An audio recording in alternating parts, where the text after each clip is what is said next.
বন্ধুরা, Bengali moms কিচেনে আপনাদের সবাইকে স্বাগত। আমি সোমা সরকার। আজকে বানাতে চলেছি রেয়াজি মুরগির মাংস, যা আমাদের শুধু দুটো উপকরণ দিয়েই তৈরি হবে। যা আপনারা চলুন তাহলে দেখা যাক কি দিয়ে রেয়াজি মুরগির মাংসটা বানানোর জন্য আমি এই যে পেঁয়াজটা নিয়েছি, আর নিয়েছি টমেটো কুচি, পেঁয়াজ কুচি করে রেখেছি, টমেটো কুচি করে রেখেছি, আর দেবো এই যে শুকনো লঙ্কা আর শুধু রসুন বাটা। আর অবশ্যই বন্ধুরা নুন দিতে হবে, আর লাগছে আমাদের সাদা তেল। ব্যাস এই কটা উপকরণ দিয়ে, আর গরম মশলা তো দিলে ভালোই হয় গন্ধের জন্য, আর না দিলেও হয়। গ্যাসটা জ্বালিয়ে নিই, গ্যাসটা আমার টেস্ট করে রাখি। কড়াইটা গরম হলে আমি দিয়ে দিচ্ছি সাদা তেল। সাদা তেলটা দিয়েই আমি দিয়ে দেবো পেঁয়াজ কুচি করে রাখা। পেঁয়াজটাকে আমি আগে ভেজে নেবো।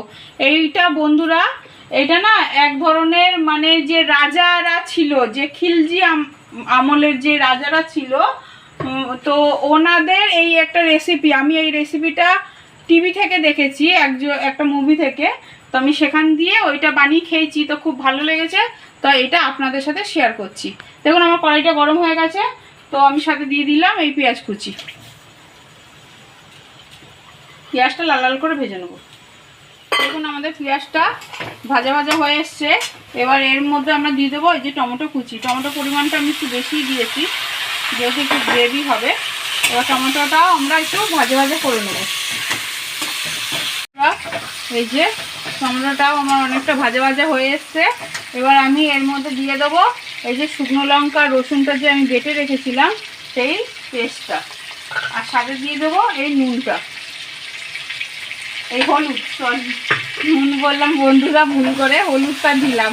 হলুদটা দেয় না, কিন্তু আমাদের বাঙালিটা আবার মাংসতে একটু হলুদ হলুদ না দেখতে হলে ভালো লাগে না।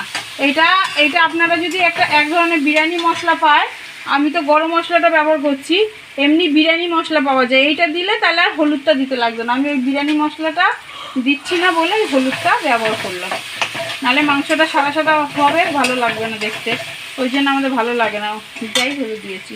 তাহলে এবার রসুনটা এটা দিয়ে ভাজা ভাজা করে নিই। আমি মশলাটা কষিয়ে নিয়েছি, আর মশলাটা কষানো হয়ে গেছে রসুন আর শুকনো লঙ্কা বাটা দিয়ে। এবার আমি দিচ্ছি মাংসগুলো দিয়ে আমি আবার ভালো করে কষিয়ে নেব। আর স্বাদ মতন পরিমাণ মতন আমি এই যে নুনটা দিয়ে দিলাম। নুন দিয়ে আমি এবার কষিয়ে নেব। আমাদের এই মাংসটা কষানো হয়ে গেছে, এই যে তেল ছাড়তে শুরু করে দিয়েছে। এবার আমি মাংসটার মধ্যে এই যে মিক্সি ধুয়ে যে রাখা জলটা এবার দিয়ে দেবো। জলটা দিয়ে বেশি জল দেবো না, চিকেনের নিজের জল ছাড়বে। এবার আস্তে করে নাড়িয়ে ছাড়িয়ে ঢাকা দিয়ে দেবো। দেখুন বন্ধুরা, আমাদের এবার মাংসটা হয়ে এসছে।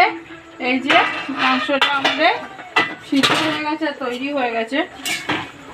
দেখুন এবার আমি সাথে দিয়ে দেবো এই যে গরম মশলা, উপর দিয়ে গরম মশলা দিয়ে দেবেন। এটা যদি বিরিয়ানি মশলা দেন তাহলে মুরগির যে রেয়াজি মুরগিটা সেটা খুব সুন্দরভাবে মানায় ওর নামটার সাথে।